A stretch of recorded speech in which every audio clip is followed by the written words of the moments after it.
Hello friends, fin ideas में आपका स्वागत है। अब हम समझते हैं करेंसी ऑप्शंस। करेंसी ऑप्शंस और इक्विटी ऑप्शंस के बीच में क्या डिफरेंस है, ग्रीक्स के टर्म्स में इसमें क्या डिफरेंस रहेगा और मैच्योरिटीज़ के टर्म्स में इसमें क्या क्या डिफरेंसेस हैं।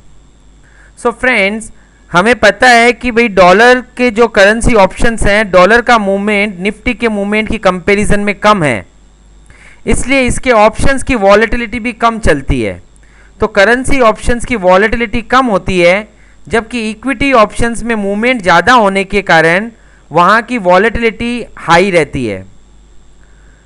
साथ में करेंसी ऑप्शन 3 मंथ का और 1 क्वार्टर का अवेलेबल रहता है, जबकि इंडेक्स के अंदर में निफ्टी के ऑप्शंस अपने को 5 साल तक के अवेलेबल हैं। तो हमें यदि कोई लॉन्ग टर्म ऑप्शन स्ट्रेटजीज भी बनानी हो तो हम निफ्टी के अंदर में बना सकते हैं, जबकि करेंसी के अंदर में हमें 1 क्वार्टर तक का ही ऑप्शंस अवेलेबल मिलते हैं। और फ्यूचर्स के टर्म्स में करेंसी में हमें 12 मंथ्स के फ्यूचर्स अवेलेबल मिलते हैं, जबकि निफ्टी के अंदर में या स्टॉक्स के अंदर में हमें मैक्सिमम 3 मंथ के फ्यूचर्स ही अवेलेबल होते हैं।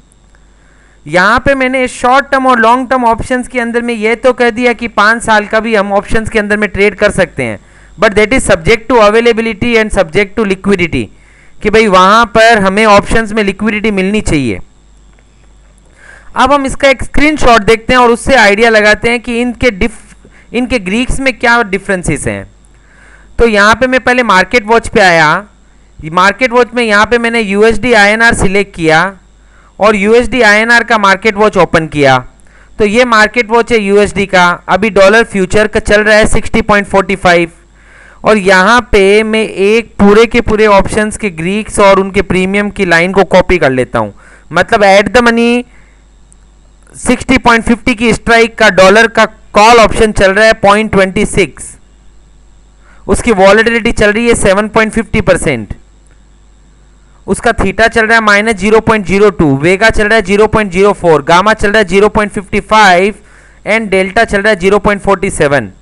और सिमिलरली इसी तरीके से पुट ऑप्शंस के प्रीमियम, वॉलेटिलिटी और उसके ग्रीक्स दिखाई दे रहे हैं। इसको मैं कॉपी करके यहाँ पे पेस्ट कर देता हूँ और इसके साथ में अब मैं इसको कंपेयर करता हूँ निफ्टी के ऑप्शंस के साथ में। तो यहाँ पे मैं निफ्टी के मार्केट वॉच ओपन करता हूँ, उसको मैंने लोड किया। निफ्टी का फ्यूचर अभी के टाइम पे चल रहा है 7552, 7600 एट द मनी ऑप्शन है और इसको मैंने कॉपी कर लिया।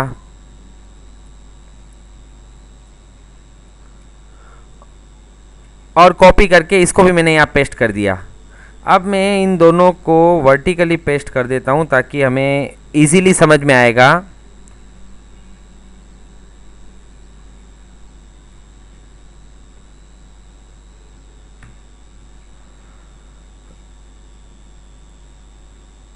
सो यहाँ पर ये है यूएसडी और ये है निफ्टी। ये चल रहा है अभी 60.50 और ये चल रहा है 7552।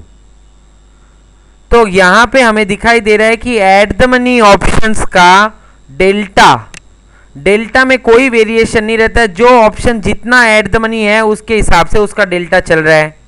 ये slightly out of the money है, इसलिए इसका डेल्टा 0.40 है और डेल्टा की रेंज 0 से 1 ही होती है, इसलिए स्ट्राइक प्राइस या स्टॉक्स के नंबर के हिसाब से उसमें कोई इफेक्ट नहीं आता है। एट द मनी 0.50 के नज़दीक चलता है, आउट ऑफ द मनी 0.50 से नीचे, लेकिन नीचे में नीचे 0 तक चलता है और इन द मनी ऑप्शन का डेल्टा 0.50 से ऊपर और मैक्सिमम 1 तक जाता है। लेकिन गामा के टर्म्स में जितना स्टॉक का अंडरलाइंग वैल्यू कम होगा, गामा उतना बड़ा होगा। और यदि 7000 रुपए का निफ्टी का स्टॉक है तो उसका गामा कम है, तो मतलब गामा यूएसडी का ज्यादा होगा। जिसकी जो वैल्यू ज्यादा है उसको मैं ग्रीन मार्क कर रहा हूं। तो गामा यूएसडी का ज्यादा होगा। गामा यूएसडी का ज्यादा इसलिए होता है कि 60 रुपीज का आइटम यदि 61 होता है या यहाँ पे 60.50 वाला आइटम 61.50 होता है, तो ये बहुत बड़ा वेरिएशन हो गया। तो इतने में डेल्टा में काफी अच्छा चेंज आ जाएगा। गामा ये बताता है कि 1 रुपए का डेल्टा में, सॉरी 1 रुपए का स्पॉट में चेंज आने पे डेल्टा कितना चेंज होगा। तो 60 रुपए वाला आइटम यदि 61 होता है तो डेल्टा में ज्यादा चेंज आएगा कंपेयर टू 7552 वाला आइटम 7553 होता है, तो ये कोई ज्यादा चेंज नहीं हुआ, तो इससे डेल्टा में खास ज्यादा मूवमेंट नहीं आएगा, इसलिए इसका गामा कम होगा। लेकिन डॉलर के अंदर में 60.50 वाला डॉलर यदि 61.50 हो जाता है तो डेल्टा में ड्रास्टिक चेंज आएगा, इसलिए गामा की वैल्यू ज्यादा होती है। तो हमेशा हमें डॉलर के गामा की वैल्यू ज्यादा बड़ी दिखाई देगी कंपेयर टू निफ्टी के। अब तीसरा आता है वेगा। वेगा, जो स्टॉक जितना बड़ा होगा, अंडरलाइंग प्राइस जितनी बड़ी होगी उतना ही बड़ा वेगा होगा, इसलिए जिस आइटम का प्राइस 7500 है उसका वेगा भी बड़ा होगा, उसके ऑप्शन का प्रीमियम भी ज्यादा होगा। और जिस आइटम का अंडरलाइंग प्राइस 60 रुपीज है उसका वेगा भी कम होगा और उसका ऑप्शन का प्रीमियम भी कम होगा। फिर आता है थीटा। अगेन प्रीमियम जहां पर ज्यादा होगा वहां पे ही थीटा की वैल्यू भी ज्यादा होगी। यहां पे कॉल का प्रीमियम चल रहा है 51.70 और यहां पे पुट कॉल का प्रीमियम चल रहा है 0.26। तो जब 26 पैसे का ही प्रीमियम है तो थीटा की वैल्यू उसके हिसाब से 2-3 पैसे ही आएगी, और जब 51 रुपीज का प्रीमियम है तो थीटा की वैल्यू उसके हिसाब से 3-4 रुपए आएगी। इसलिए जिस ऑप्शन का प्रीमियम ज्यादा होगा, टाइम वैल्यू ज्यादा होगी, वहां पे उसका थीटा भी ज्यादा होगा। इसलिए निफ्टी का थीटा ज्यादा रहता है कंपेयर टू डॉलर के थीटा के।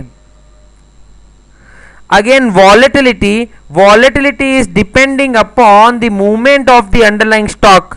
तो भाई निफ्टी के अंदर में मूवमेंट ज्यादा है इसलिए उसके ऑप्शंस की इंप्लाइड वॉलेटिलिटी ज्यादा है, और यूएसडी के का मूवमेंट कम है इसलिए उसके अंडरलाइंग स्टॉक का मूवमेंट कम होने के कारण उसके ऑप्शंस की इंप्लाइड वॉलेटिलिटी कम है। ये जो फिगर है, ये figure time to time change हो सकता है। कल को मान लीजिए निफ्टी में मूवमेंट होना बंद हो जाए और डॉलर रोज दिन में 2-2, 3-3 रुपया मूवमेंट करना शुरू कर दे, तो हमें दिखाई देगा कि निफ्टी के ऑप्शंस की वॉलेटिलिटी की कंपैरिजन में डॉलर के ऑप्शंस की वॉलेटिलिटी बढ़ गई। तो वॉलेटिलिटी चेंज हो सकती है, लेकिन डेल्टा की वैल्यू दोनों की सिमिलर होगी। गामा की वैल्यू जो स्टॉक की अंडरलाइंग प्राइस ज्यादा होगी उसका गामा कम होगा, और जो स्टॉक का अंडरलाइंग प्राइस कम होगा उसका गामा ज्यादा रहेगा। वेगा का जो स्टॉक का अंडरलाइंग प्राइस ज्यादा होगा उसका वेगा, थीटा और प्रीमियम ज्यादा रहेगा, और जिस स्टॉक की अंडरलाइंग प्राइस की वैल्यू कम होगी उसका वेगा, थीटा और प्रीमियम कम होगा। सो ये थे basic changes and differences between currency options and equity options, उनकी मैच्योरिटी और उनके ग्रीक्स के बिहेवियर। Thank you.